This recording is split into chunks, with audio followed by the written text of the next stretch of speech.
Right. All right. For starters, what episode is this? What episode number is this? That's a very good question.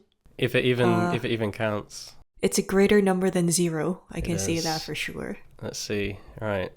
I want to say number six, Let's see. I've or still got my this is this okay, so the last one uh was huh. on Origin, Gundam the Origin episode 2. Okay. That was episode 4. Does the GWitch one count? I mean, that was did that even get uploaded anywhere? I mean, we did that Yeah, on yeah, your yeah. stream. It's on the live tab on my channel. Okay. So in that if that counted then this is 6 then, because A. the last one that I had was episode 4, but we also had an episode 0. So this is Yeah, so five. the Okay. 7th but the 6th kinda. Wait, so is it number six or seven? If the one we did on Gwitch counts as number 5, this is number 6. Okay, because Um, yeah, I counted, even though quality is a little bit dubious. so the last one that I uploaded was the last video I ever uploaded on my channel was in November 2015. Oh man, Time flies when way you're before an adult. COVID. Oh yes. Little did I know the folly that was to come. Therefore, Oh my god, that's almost 10 years ago. it's funny. It's fucking funny looking now though. The amount of dislikes on the Oh, the is Iron it? Blooded Orphans one that we did because we Oh, were I'm sure there are. laying into that. I am currently recovering a little bit from a cold, so that's why I sound weird and nasal, and why there will inevitably be points where I am coughing and blowing my nose. So if Suin doesn't edit those out, y'all get to enjoy some disgusting sounds. Does my channel qualify as ASMR then? I mean, I don't think Alan with a cold is the type of ASMR people tend to enjoy, but There are some you pretty never know. sick people out in this world, so. That's true. Gigix editor with a cold breathes nasally into a microphone whilst talking about Shin Asuka's multicolored nipples. Okay, well, off to a swell start. But, wow, what are we talking about, Alan? Now that you mentioned a certain Shin Asuka. Hi everybody, and welcome to Mobile Pod. Today on Mobile Pod, you've been so excited for this episode, hotly anticipated. Yeah. We're talking about Mobile Suit Gundam SEED Freedom, the movie. Gundam America. Gundam America, and I don't know. I think I got a chance to see this in the cinema because all the anime in the UK are pretty great, and they did like an advanced screening of it here, like I think very shortly after it released in Japan, or like roughly similar. And I think it was the first time it was screened anywhere in the West, like anywhere outside of Japan. And so for starters, like seeing something Gundam in the cinema again was brilliant, because I think the last time I saw a Gundam thing in the cinema was Origin 2. I think that had a screening way back when, because I missed out on watching Doan's Island, because that had like a very limited screening, and I just completely blanked of that coming out. And Hathaway has not shown in cinemas, which is very sad. I hope the second Oh, it part will. does. Please. But yeah, so for watching in the cinema was sick, but in general, watching it at all was an experience that I didn't think I would enjoy as much as I did from a SEED thing. But I don't know. When did you how did you watch it in the end? Were you just did it just eventually come online at some point and you were able to see it then? No, I saw it in Korea, so my Oh, yeah. experiences is completely different. I saw it in theaters in, I want to say, mid-April, and we got screenings in, I want to say, beginning of April. So by then, a lot of the fans have already seen the movie, and the time that I watched it was during a weekday, so the theaters are pretty empty. So I was left to my own devices, and I was basically laughing the entire time. Yeah. There's a lot. I see it. I saw it on the 17th of March. Yeah, you saw it pretty early. You saw, like, I want to say a month before I did. Yeah, because I saw it and I was just like, I want to talk to you about this. Let me know once you've seen it, because holy shit. I think I messaged you as soon as I saw it. I'm like, this is the greatest movie of all time. I My mean, life has been changed. pretty much. Because, like, did you rewatch Destiny when you did your Seed video as well? Or did you just rewatch Seed? Uh, Wait, are you talking about like my ancient video? I mean, you did a Seed video not that long ago, right? Like, comparatively. No, like long time ago. I did rewatch some episodes, and I saw the compilation movies just as a refresher. But oh god, it was a magical experience. I don't think the entire time, or rather the entire time in the theaters, I just had a giant smile on my face, and that's the last thing I anticipated from like a Seed property. Considering, especially with Seed Destiny, it just made everyone feel miserable at the end. Yeah. Oh, Okay, right. Your Seed video was in 2018, and oh to yeah. me that's still I still remember that as recent for some reason. But yeah, because I hadn't rewatched.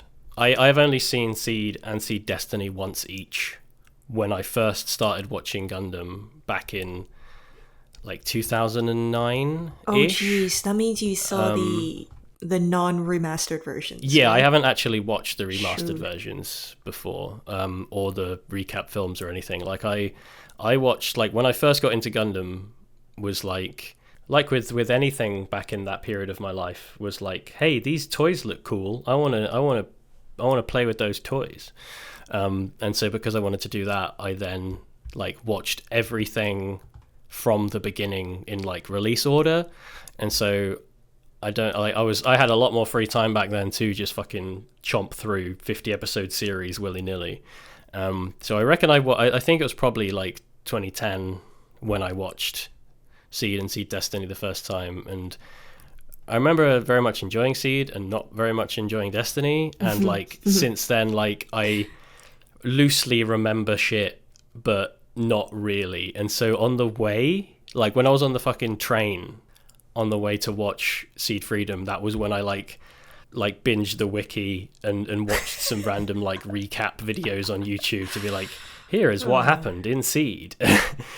And it was, to be fair, it wasn't necessary at all, because I feel like the film it felt like it was made in a way that you could easily watch it and enjoy it plenty, without having seen any of it recently, just with like semi familiarity of like knowing who the characters are and knowing what people's perceptions of the characters are.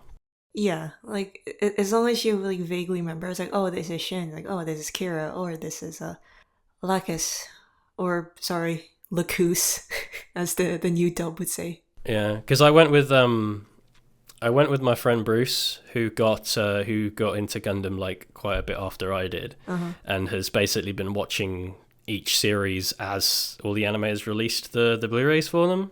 Oh, so you got the remastered version then, right? Yeah, so he watched the remastered version, and like because I'd after the tickets went on sale for this, I just messaged him and I was like, do you want to go see this thing with me? I think at that point he'd watched he'd maybe started Seed, but he hadn't like watched all of it. And I think in like the 2-week period or whatever it was between when we bought the tickets and when we saw it, he watched all of Seed and Destiny. Like he's so like militant with like getting on shit. Yeah, and he was just like, yeah, I watched like 6 episodes a day for like 2 weeks or something, or however long it was. And so What do you think of Seed Destiny? I mean, the same thing everyone thinks of Seed Destiny. He thought it was a complete silly mess and all of this. And I think I was just getting like live messages from him being like, what the fuck? Mula Flaga's back. What the hell? What's going on? What's this? What is this shit? And it's like, well, why is Shin no longer the protagonist again? Yeah, oh, it's so amusing. And so I think like he went into it just like expecting a bit of a mess.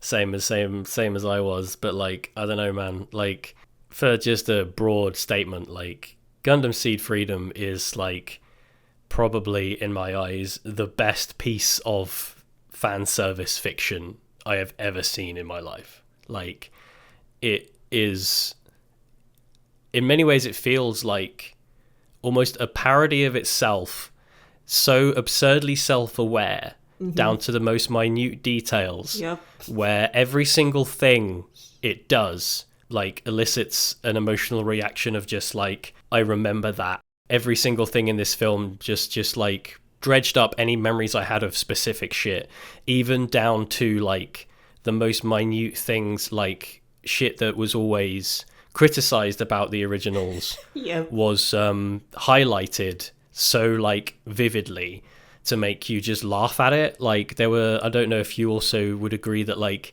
there were instances in the film of repeated animation that was framed in a way that made it feel like it was taking the piss out of itself by just like being like, right, we're going to repeat this animation here. Have you noticed that some of the 3D CG animation is basically the same movement from the TV series? Yeah, there's so many bits like that where it's just like, here is this, like, look how dumb this is, like, here's all this stuff. The fact that everyone hates Shin Asuka's character is fundamentally like swerved in this to make him into a comic relief character as opposed to what he was in Destiny, where he was like, I mean, to be honest, I don't fucking know just what they really wanted Shin Asuka to be in Destiny. Like started out as Neo Camille and just was a giant question mark at the end. Yeah, I think like the whole process behind Shin was that like they intended for him to be a character with the level of popularity of Kira, and then eventually was just like, no, people don't fucking like this guy, let's just sideline him and make him a bit of a nobody. And then in this it was just like, yeah, they fully leaned into how everyone perceives every single character and just played up exclusively to their like absolute base level just simplicity, and fit so much into such a normal length film, in that like I feel like the film had as much shit going on in it and as big of a story arc as either of the bloody seasons did, and fit it into a movie that just made it work in that there was just no like breathing room, there was no downtime. It was just like maybe 10 minutes or something of setup, and then right, we're just going to retell the same fucking story again, because really like this, the plot of SEED and the plot of Destiny is the same fucking story of just like, here's this shit, now we're going to make a space laser, here's the baddies, and now we need to destroy the space laser that was used in SEED Destiny. Yep. Pretty much it's the same fucking thing. Lambula Falaga can somehow block. Yeah man. I was like, everything, all the gloves are off, because I like, there's a load of shit where I just like, because it's been so long since I've seen it, like I barely fucking remember so many like plot points and like what characters are still alive and who came where, and I was just like, I was half expecting fucking Mia Campbell to show up and then being like, hey, she's alive again, like all of this nonsense. And no, there was like a still of her somewhere in the movie, I remember. So you weren't wrong. Is there and all of this? I don't know. It was just it makes me like SEED more in a really weird way. Yeah, because for sure. It kind of fixes Destiny, if that makes any sense. Yeah, to some degree. Yeah, you kind of retroactively go, oh, okay, I can enjoy you now that some things that happened in the future have occurred. Yeah, like I know that Shin is not going to be just this miserable ball of angst now. Like he is someone capable of like being happy and being silly. To me, the greatest achievement of this film is that it somehow managed to make itself both an amazing movie that, for being like a celebration of SEED for people that actually love SEED and think highly of it, whilst also being an amazing movie for people that hate SEED and can't stand anything about it. Because it's like, for the latter, there's some of the points that I was saying before where it's like, it is very much feels like a self-aware pure parody of SEED as a concept and everything that SEED does, and so for people that hate it, they can just watch it and like laugh at the sheer insanity of it, but for someone that loves SEED, like it does all of the things that SEED did well, better than SEED ever did, in a condensed fashion, and just entirely leaning into this like rule of cool nonsense that doesn't need to make sense really, and just kind of hits everything. Like, Yeah. there were so many points watching it where I just had in my head, like, wouldn't it be cool if this happened? And then it always happened. Like, I was not left like blue balled at any point, because every single thing I thought I wanted to happen happened, and happened in the best way. It's definitely the most shitposting of all shitposting movies to have ever shitposted. I think that's the best way to put it. It's like it's shitposting the movie, but it's successful on both sides of the spectrum, whether you love Seed and Destiny or you absolutely hate it. Yeah, absolutely. Like, I comparison point that I would make, I know you are not as clued in on isekai stuff as I am and have to be because of my current job. Oh, I'm so sorry. I know, fuck you. I compare Seed Freedom to a show called Eminence in Shadow, which is like this really fucking daft isekai that the appeal of it, to me at least, comes from the fact that it's very self-aware in that it's a lot of what it's doing is using like nothing new and doing all of this shit that's like so tired and overplayed in isekai, but doing it so like brazenly and in your face that it's clear that they're mostly taking the piss out of what these tropes have become, but also combining it with stuff that is just legitimately so entertaining and cool and silly and just hype that, like, in watching it, you'll both hate watching it for the fact that it's taking the piss, and also just realizing halfway through that you're like, oh wait, I'm actually really hype about this and this is actually really good. And that's sort of the vibe I get from this, where like all the shit with like Shinn and all the stuff where they're just taking the piss, and the over cheesy emphasis on love, and that fucking scene with Kira and Lacus, and that one of the woman that's with the baddies, where she's just Ingrid, like, right?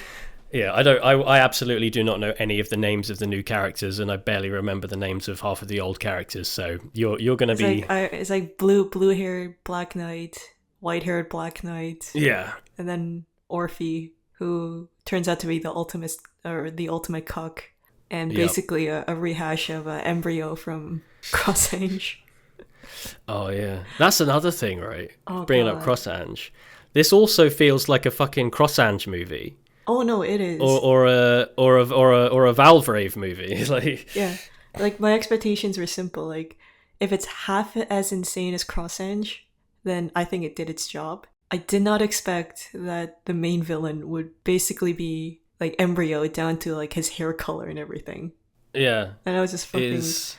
Oh god, no! There was this hilarious scene where like Orphe and Kira were having this back and forth while in their mobile suits, and like talking about like love and all that good stuff. And Kira was like there are no prerequisites to being loved, I think. And then Orphe just responds with like, "They give me some of that love."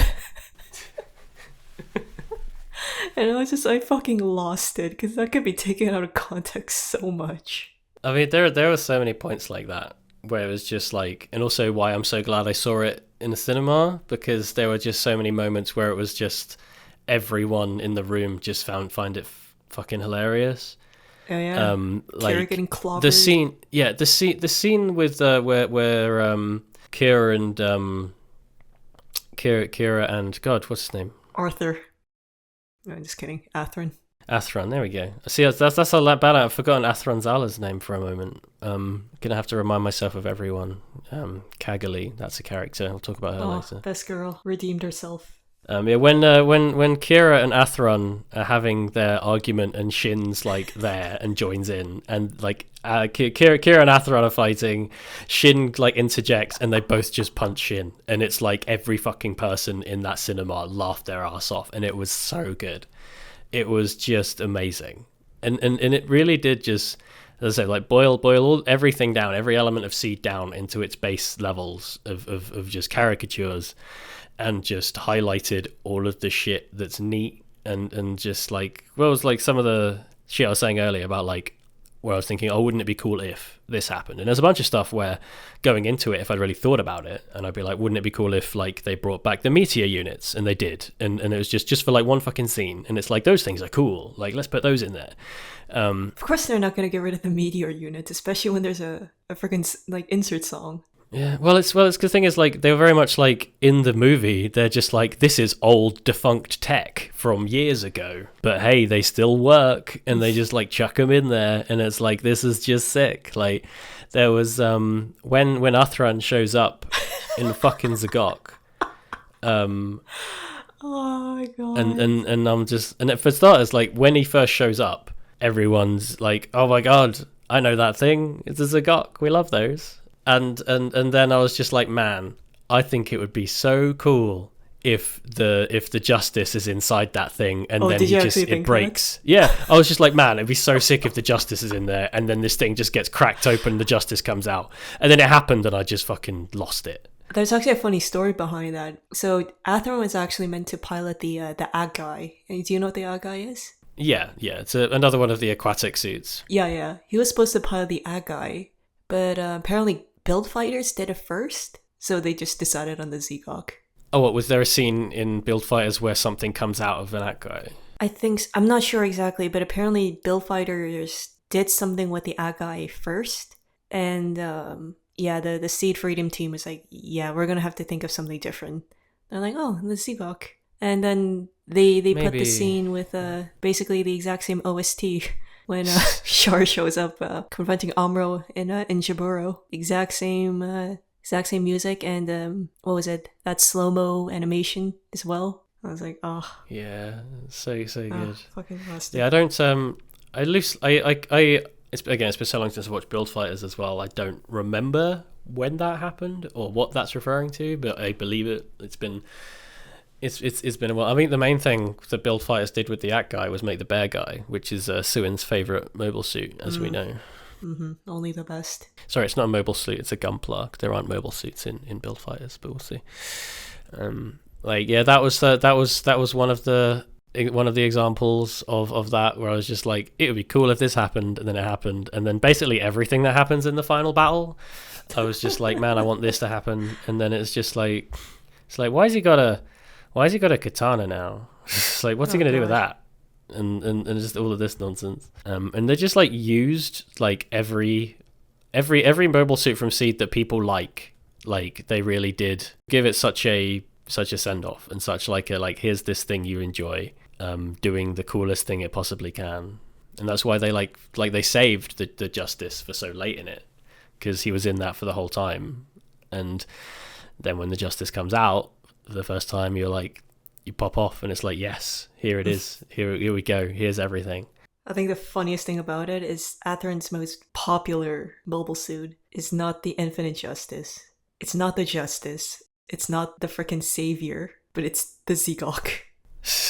The Zigok is legitimately like the most popular mobile suit that Atheron's ever piloted. Absolutely. I just find that so fucking hilarious. I'm trying to think. I'm now getting the wiki up so I can remind myself of some of the new designs, because I did think that the designs of the new suits that like the Knight chappies had were pretty cool. I didn't like them, honestly. They reminded me of something from like a children's book. I don't know if you guys have ever heard of Del Toro Quest. No. Yeah, it kind of reminds me of that, but I was like, it felt like the movie was kind of poking fun at Code Geass at times as well. Like, you got the Black Knights, you got a fast-talking super genius who is voiced by Lelouch's voice actor. There was a lot of elements. Same as like we said about the Cross-Ange thing, where it's just like, outside of just being it's just like a love story to that type of Sunrise original series. Yeah, there was just so much there. I'm trying to think, what was there? There was one specific, and then there was like Kira punching Atheron. That's like the final scene, or the final battle from S-Cried. I don't know if you remember that show. Oh shit! Yeah, I watched that show. Yeah, like that final punching scene between those two characters. Yeah. And also what was it, Orpheus mobile suit? That kind of looks like the freaking Lancelot from Code Geass. Yeah, it just felt like it was poking fun at those directors as well, because they also worked at Sunrise at some point. God. Actually, what did you think of the 3D CG in the movie. I mean, I thought it Because was. it was really nice. Yeah, I mean, not visually, everything was as good as it could be, really. Like the even the stuff that doesn't look great, that's always not look great, I like because it's a callback. Like the weird CG way that they show like the beam reflective coating in the gold on the things like the Akatsuki, and that's always had this like really weird, like it just looks kind of odd in any of the series because it's just got this like weird glowing sensation that looked kind of off. I was just like, I liked it just because that's how it's always looked. So like the Akatsuki obviously showed up. Yeah, you can kind of forgive it because it's the only mobile suit with that ability as well, if I recall correctly. Yeah, and it's also the I think it was that like animation style was used on the wings of the new pack that the Strike Freedom gets. Oh, you mean the mighty Strike Freedom? Yeah, whatever it's called. Where like I didn't really actually think that the new Strike Freedom looked that neat because the colorway that it, like, I feel like it just goes completely it goes completely white outside of the thing, and it just looks less interesting. But then it's like it's just one of those things where I think it looked neat in the show in the movie, but then like I don't think that the like the model kits of it look that cool because it's white with some gold on the back. It's kind of ironic because Fukuda, the director, talked about getting the job to being the director of SEED, and then he referred to like some previous Gundam shows that he watched just to get a frame of reference, and then he borrowed a VHS tape of Gundam X and then returned it after one episode because he didn't like it at all. But the Mighty Strike Freedom ended up looking like the double X more than anything. It did a bit. Oh, did you catch that scene where the Haros were injecting sleeping gas? Did you get a Turn A reference, or did you catch it? No, I did not notice that at all. So you know the mustache Haro? Yes. Yeah, it was going Gyapgocho. Oh god, yeah. Yeah, Gingham. Oh man, see, it's just There's so many little references. I think that's like it's coming. I don't know when it's coming to Netflix. It's soon, right? Because I think when like it does, week. I think am Japan exclusively. I am excited to watch it again and like pay more attention because I was tempted to just go see it again in the cinema after I'd already done, but there wasn't anywhere near me to watch it because I was just like, there's so much about this that's just infinitely rewatchable, to a degree where it's just fun and just daft and it's like. I don't know. It exists in such a weird place for me where I'm like, this is some of the most fun I've ever had watching like a Gundam thing, and I do think that it's like it's legitimately is good because of the reasons I said before. Because like whereas like SEED and Destiny, it's like there are elements of them that I like and there's a lot of elements of them that I don't. But I feel in general, like they weren't trying to be like everything they were trying to make it just good, and then some of the things that are just like daft and silly and that you laugh at and you enjoy in hindsight are just like things from nostalgia and things from like just familiarity and finding shit silly and amusing, in the same way that like there's a lot of shit in like the Star Wars prequels that I love, but like I'm fully aware that those are things that were shout out to the Infinite Justice Type 2 having the fucking X-Wing as its backpack. Yeah, like it's the fucking X-Wing as his backpack, and what do you call it? Like the double beam saber, exactly like Darth Maul. I mean, it's, to be fair, it's always been the thing. Like, I don't think if the Infinite Justice was the first. No, because like I think Gelgoogs in like the original had double bladed beam sabers, from what I remember. I think so. So that's been, but they were like they were slightly different. Yeah, like as I said, like there was things in SEED that I look upon and remember fondly, even though it's stuff that isn't particularly good in a lot of ways.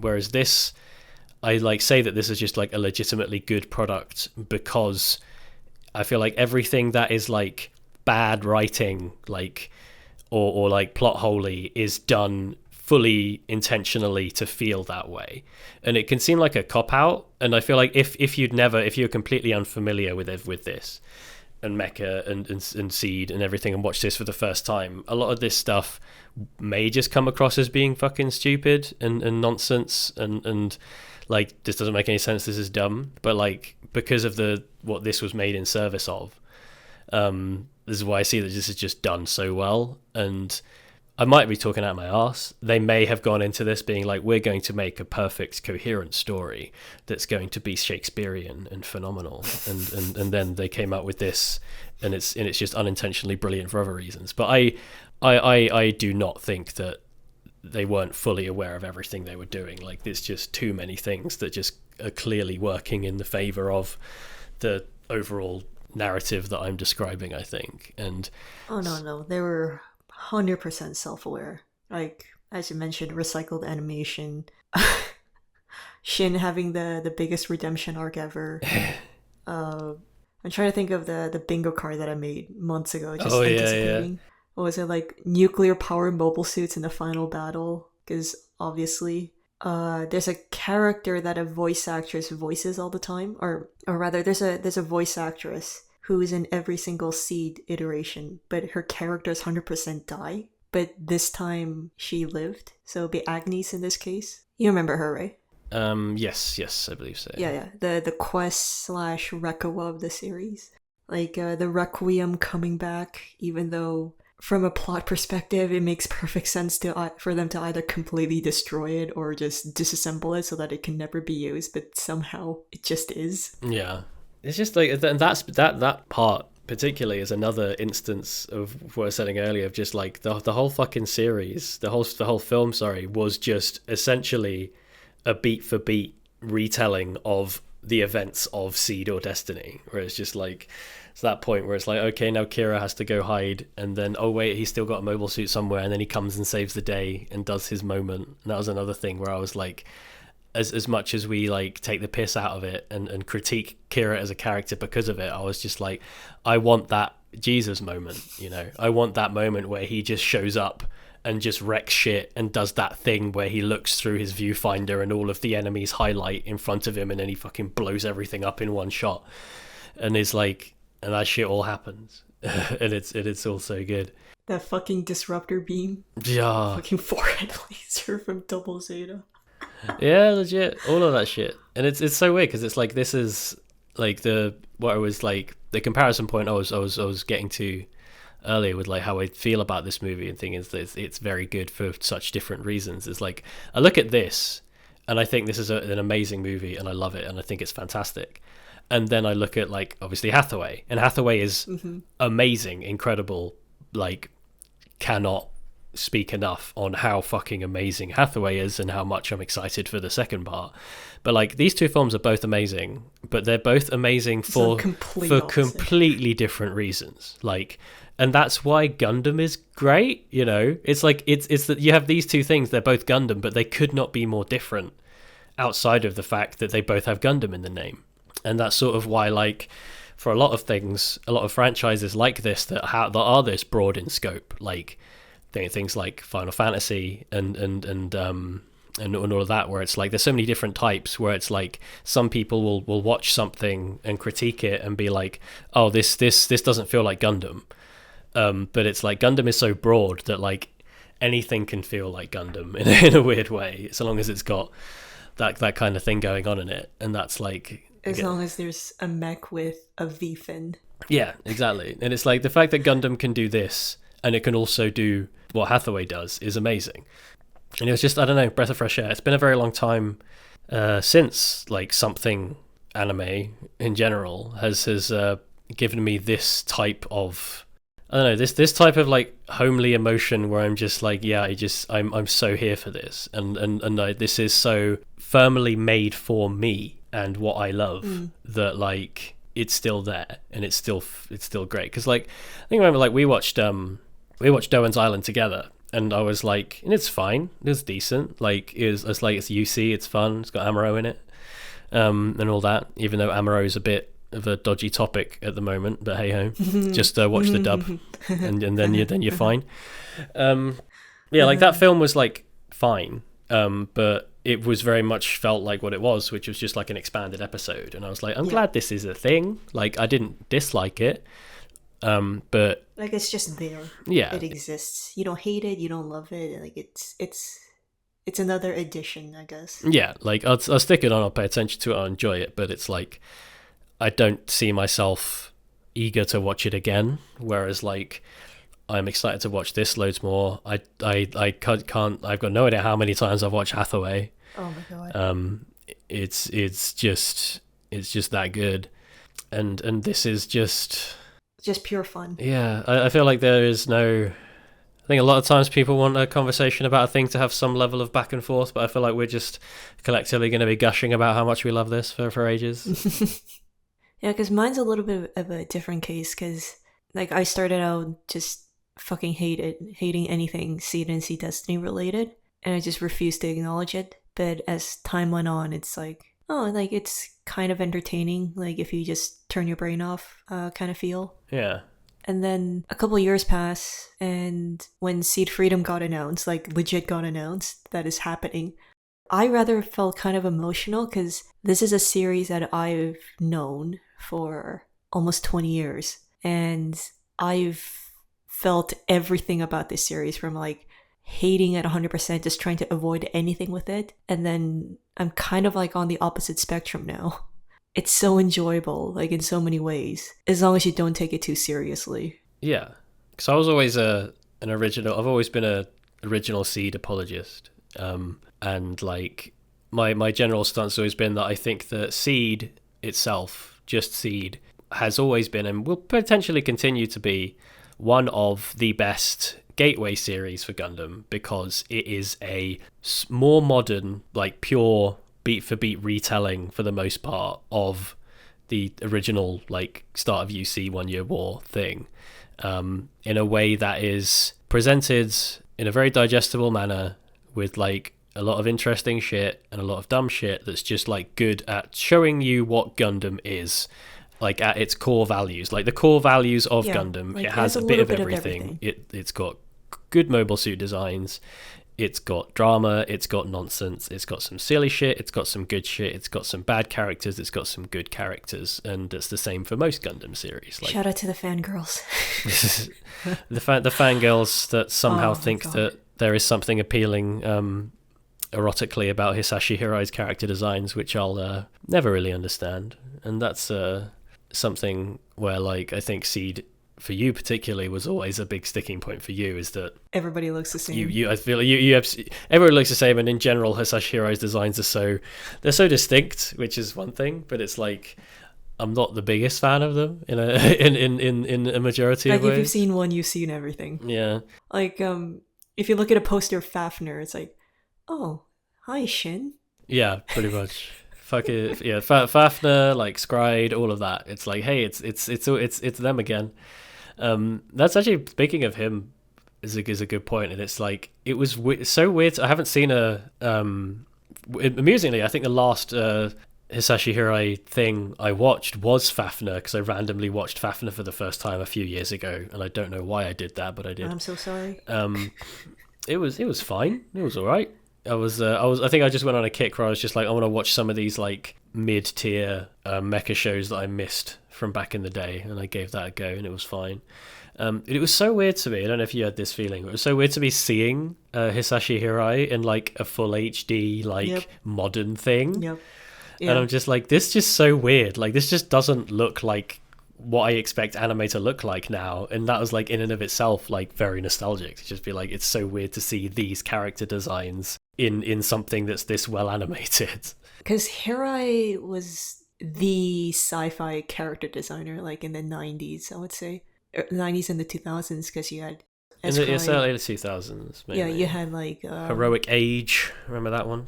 Yeah, Heroic Age, Fafnir, Seed Destiny, Majestic Prince. I think that was the most recent work that he did outside of SEED Freedom and Fafnir. Yeah.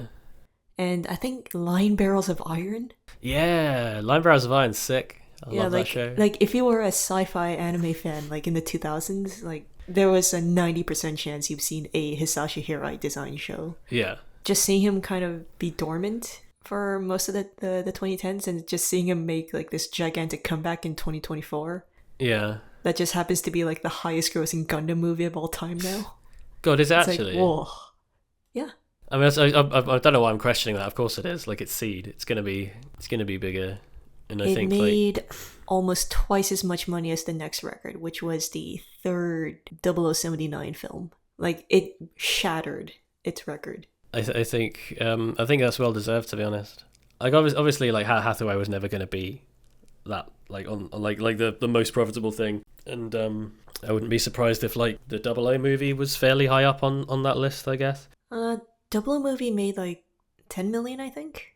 Because like I think that's actually the best point of comparison for this is like what the Double O movie does well in comparison to this, to what it doesn't. Whereas like Double O movie obviously came out quite shortly after. I think the gap between season 2 and the movie was similar to the gap between season 1 and season 2. It was fairly prompt. And like a lot of people fucking hate that movie because they're like, aliens, what the fuck? Wow, what's going on here? It's I don't really give a shit. Not like anything special. I had no issue with the alien side of things. I think that movie, where that movie fails, where this movie succeeds, is that movie did very much just take itself fully seriously. Yeah. But where I think that movie succeeds, in many ways, like potentially more than Seed Freedom does for a couple of things, and where its best moments were just in that it just did not hold back with the fucking nonsense of what the mobile suits did, and it just went all out with like here's like the fucking Zabanya like doing this like Doing what the Freedom does rifle similarly. bit nonsense stuff. Yeah, like all of that. Like beam like spam. it was very much like the mobiles, the Gundams that the Meisters had, just went hard and did nonsense things, and the action scenes were thick, and it was just like really cool and really dumb. And I think like that's where the two films like both shine. Whereas like I haven't watched Awakening the Trailblazer in years. Yeah, it's like I don't feel the need to either. But with Seed Freedom, it's like I will gladly watch this like a third, fourth, fifth time because it's I don't know. It's just, and also it's kind of like Double O.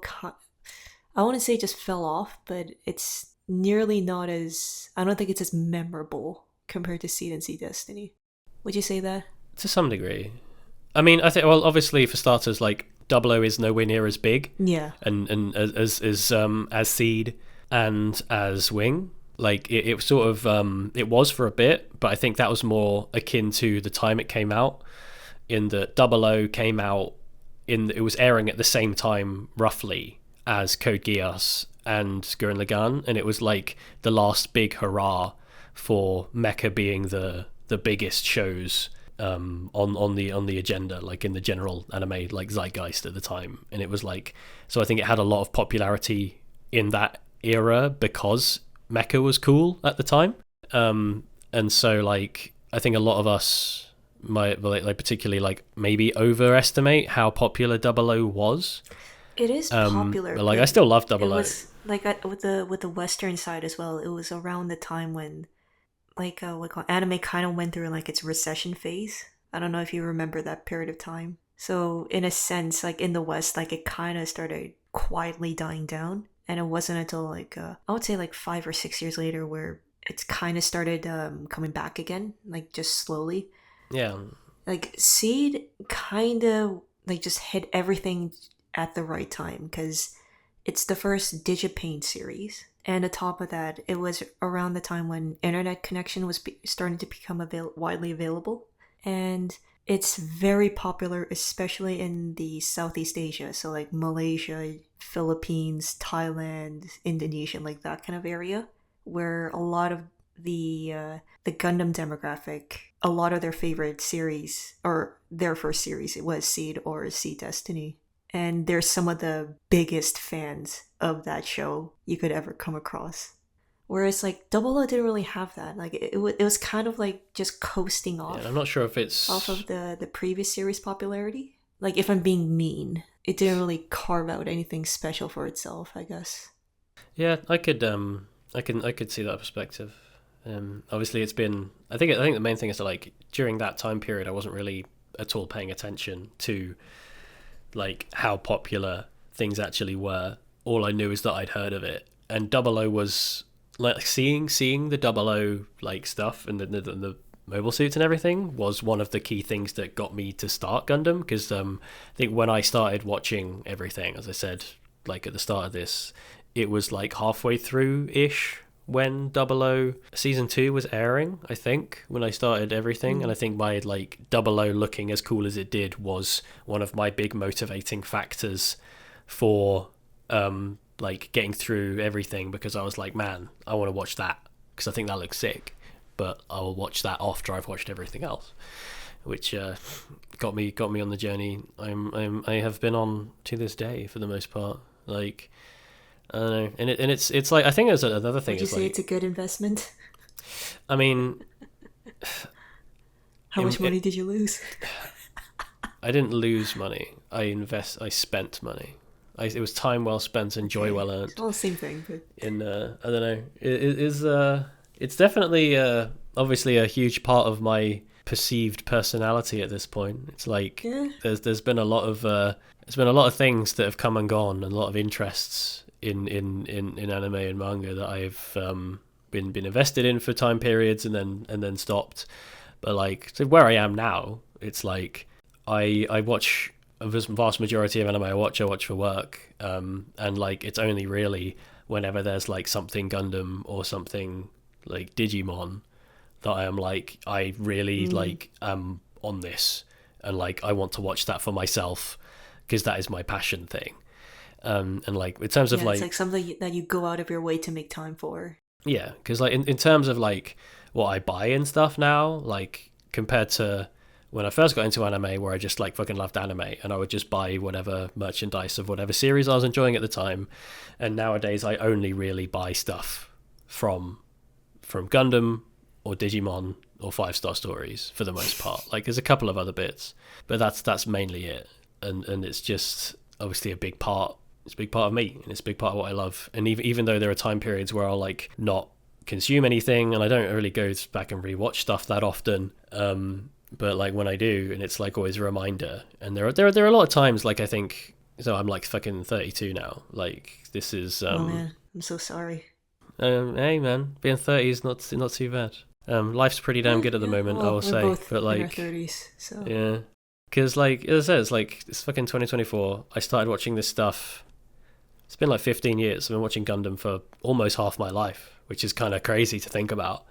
But it's just been that constant. And there are going to be times when like I sort of look at I don't have like huge Gunpla backlog anymore compared to what I used to. I'm much more reserved with it. Whereas like there was a point where I just buy stuff because I get this like urge of like, when I actually was super into it and building something at the time, I'd like buy loads more, and then I'd like, once I built one thing, I'd be like, yeah, I'm done for now, and then have this backlog. I don't have that much level, but it's like every now and again I'll look at like everything I have, and like there'll be times when I'll be like, do I really like this as much as I do? Like, or is this just something where because I've made it such a big part of my personality to a degree, and it's like something that people associate with me to a degree, like friends, family, whatever, anyone who still remembers who I am from the YouTube days, they're like, yeah, Alan liked Gundam. That's like the thing that Alan likes. oh yeah, you're that Gundam guy.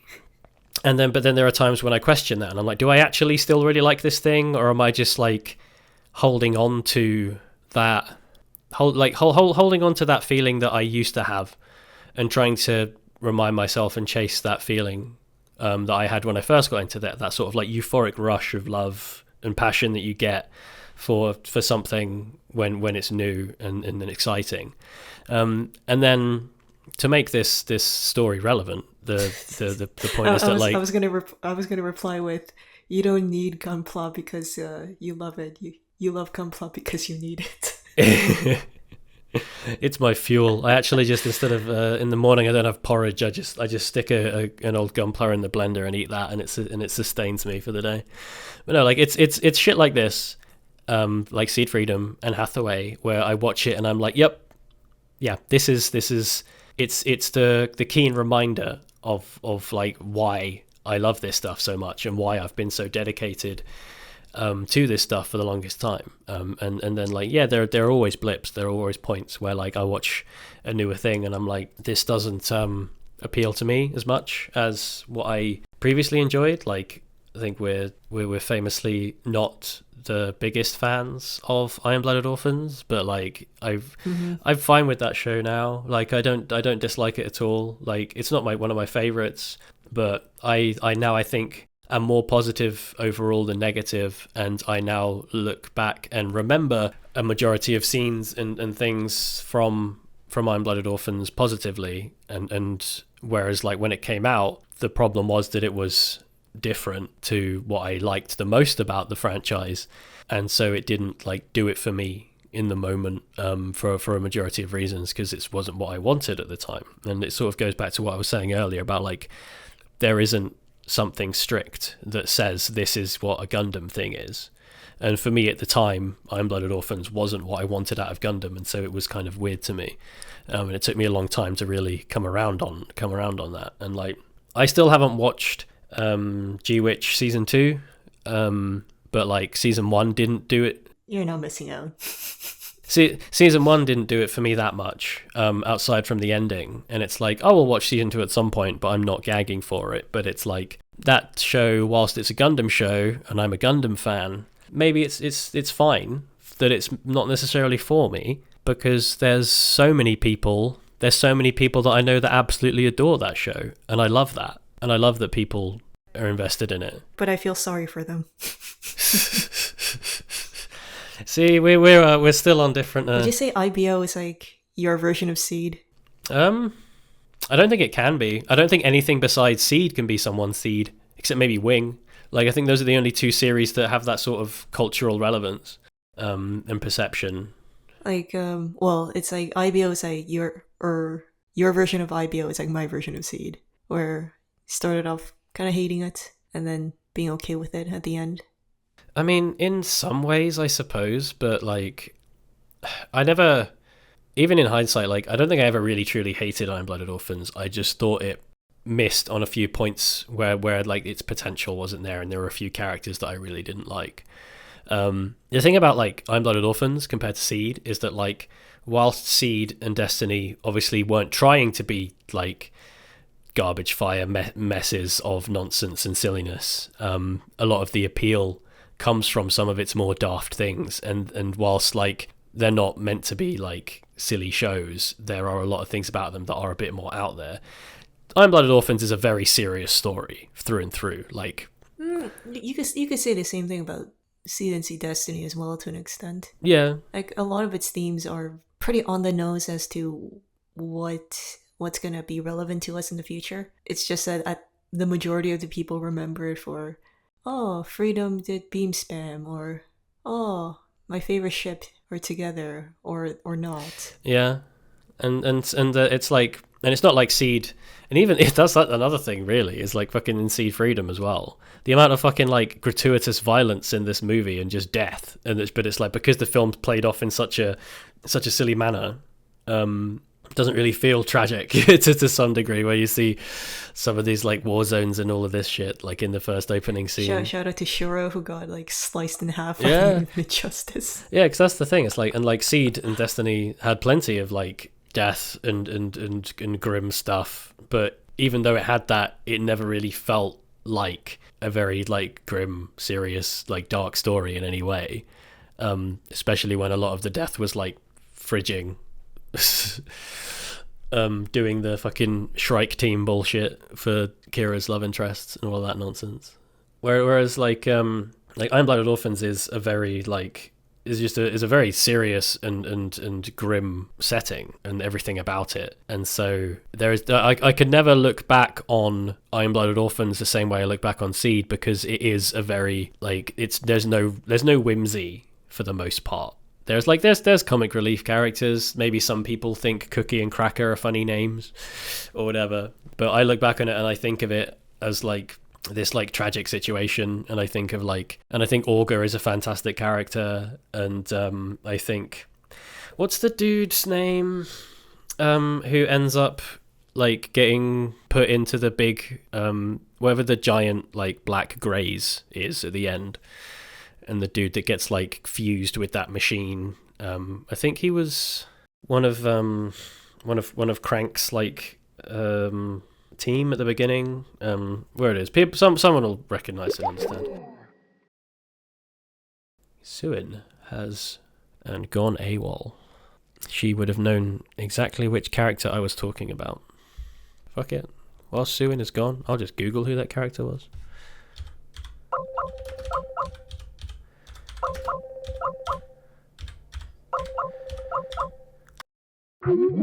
Okay, I'm back. Hello.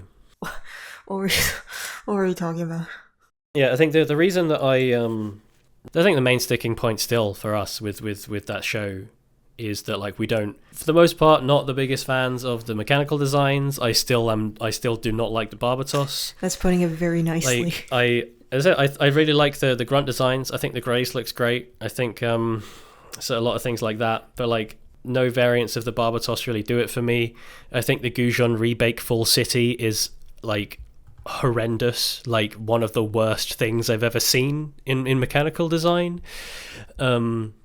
It's a mixed bag like that, where there's some things I like and some things I don't, and it's because Gundam in general is such a franchise that lives and dies by how its audience connects with what they perceive as being cool and what they like, and so the mechanical designs play such a big role in how popular something is and how much people end up loving something. Like I think it was the mechanical designs from 00, as I mentioned, that's like had a huge impact on why I got into Gundam in the first place, because I really enjoyed them. And I think for going back to SEED, like I think the mechanical designs in SEED are a huge proponent of its popularity along with everything else, where like even when like I was whenever I'd had the lowest opinion of anything about SEED and particularly Destiny, the Strike Freedom is still the #1 most popular mobile suit of all time. Yeah, it's like the Strike or the Strike Freedom, one of those two. It's the Strike Freedom. It is why there has been like Strike Freedom has been made in every single possible grade, in every single type, and it's gets updated constantly. Why there's so many different SEED like Strike Freedom variants in Build Fighters series. It's a fucking incredible design. It's so cool. It just looks sick. And there's a lot of designs like that in SEED that I think, going back to like what you were saying about like the timing of when SEED came out being so big, is that like I think it also is potentially when SEED came out was when Gunpla started to get really good as well, where like model kit technology had built up to that point, so the merchandise they can make for it like was very accurately able to depict these things. And things just kept getting better and better from then on. Like I've still got some of the very early master grades from SEED before they remade most of them, and like the original Strike Freedom master grade is they've made new ones, they've made new versions of it since, but the original's still pretty sick. Same for the same for the Destiny and the Infinite Justice. They're really cool. They're really good kits. They look really good. Justice got kind of shafted in the releases. It seems like no one really likes it for some reason. The original Justice has now had a master grade, and that master grade is way better than the Infinite Justice one is, just because it came out way later. But I think Infinite Justice deserves like a real grade, because that's like legitimately a good mobile suit design. Does it not have one? There's not a real grade of Infinite Justice? No, because if it did, I would have already gotten it. At some point. I need to Google this, because I don't know if I believe you. There's like one master grade that came out years ago, and I think there's like one high grade, but there's a real grade. No, you are. Yeah. That is bizarre. Supposedly there's a very recent high grade. There's a more recent high grade of Infinite Justice that is like very, very, very good and almost real grade quality. But no real grade Infinite Justice. There's a high grade version of the Zegok. And apparently you can see the bottom feet of the Infinite Justice, so I'm very excited if they're actually going to include. Oh man, that would be so. Justice inside the Zegok. That would be so difficult to make it so it actually worked. There was like an entire like thread on Twitter where people were just drawing the Infinite Justice and the Zegok together and trying to figure out like logistically if it's even possible. Yeah, I think I saw that. Yeah. There's ways to make everything possible. They're very much proportionally, it doesn't work, but I don't care. It makes about as much sense as, do you remember when you were looking at the character design art for Iron-Blooded Orphans, and you were just like, if I actually draw where this arm is meant to go, this doesn't work. Like Iron-Blooded Orphans, I will still iterate, has one of the worst character designs in Gundam, and that's in competition with SEED and SEED Destiny. At least with SEED and SEED Destiny, they're all same face consistently. But I feel like with Iron-Blooded Orphans, you can't really tell which series each character is from. Like you could argue like, oh yeah, this came from a battle shonen. Like this guy came from another series. I feel like there's an actual case for it. I think some of them I'm more fond of than others. I think it's like I know you don't like his little hair flicky thing, but I do like Augur's design. I do like a fair few of the designs. I like what's the name of the Shah clone? Like Galio or something? Gailio? Or is that Gailio's not the Shah clone. Gailio's the other guy. Farid, McGillis. Yeah, you're mistaken with Galahorn. Yeah. No, the guy that hangs out with McGillis is called Gailio. The guy with like the bluey hair. Okay. I wouldn't know. I haven't finished it. Hey. Oh shit, son.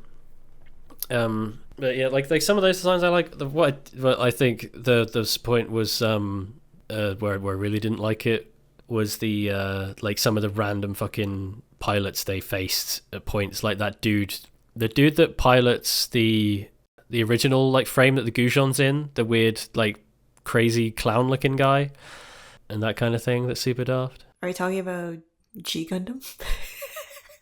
No. The clown? No.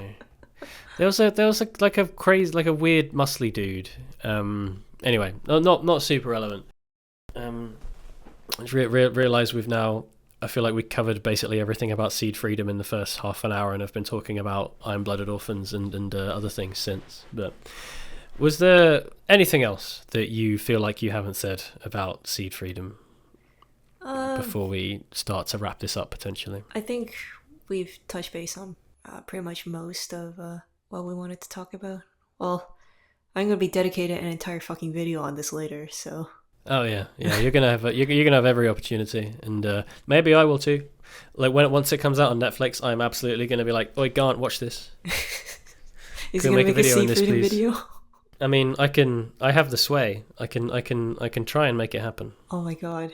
Can you have him? I would like make to. him do like a live reaction. The thing is, he's seen SEED. Like he's familiar enough to be able to enjoy it to its max potential. Oh man. I think after watching it, he would be able to enjoy it.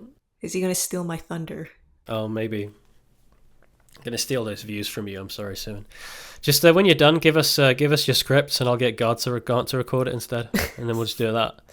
Pay you for it. Literally, at the time of this recording, the script is 11,000 words. Oh shit! Well, if you're kicking, you can make it a little shorter. I'll give you I'll give you a French vanilla and a box of Timbits for it. Disgusting. When's the Gundam series set in Canada coming? That's what I want to know. We've had Jollibee representation in Gundam. When are we getting Tim Hortons in Gundam? That's what I want to know. Was there even a Canadian Gundam in G?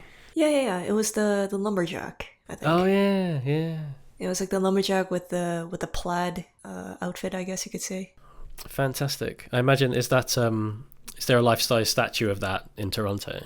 Of course not. Just assume that's how it's going to be. No, man, unbelievable. That's how it should be. It's got to get that way. Don't visit Toronto.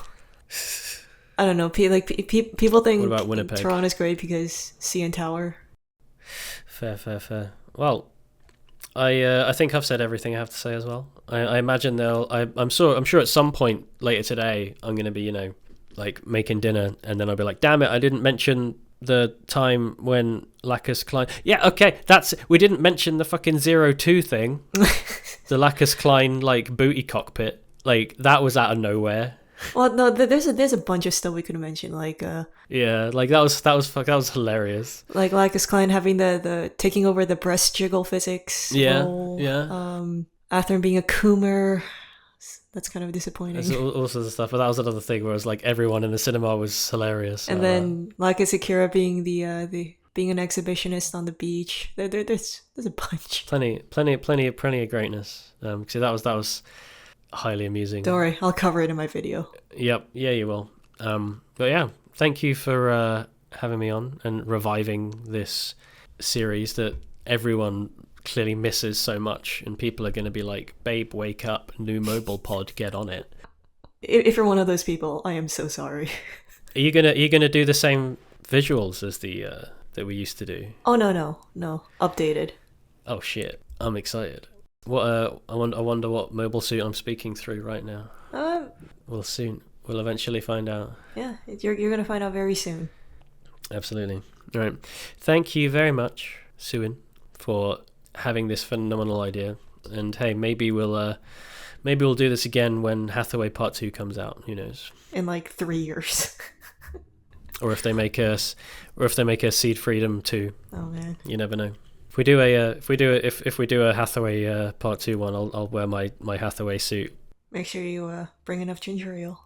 Yep. For people that don't know, I went to my friend's wedding recently, and I basically bought the exact suit that Hathaway wears, down to like every detail. And at the wedding, I ordered nothing but ginger ale, and I was stood there going very content with myself, knowing that I was doing Hathaway the entire night, and no one had a clue because I just looked like a normal cunt at a wedding in a suit. It's good shit. That's the best part. Absolutely. All right, we've been going on too long, so ta-ta, everybody. Right. Bye-bye. Thank you for joining us. Freedom.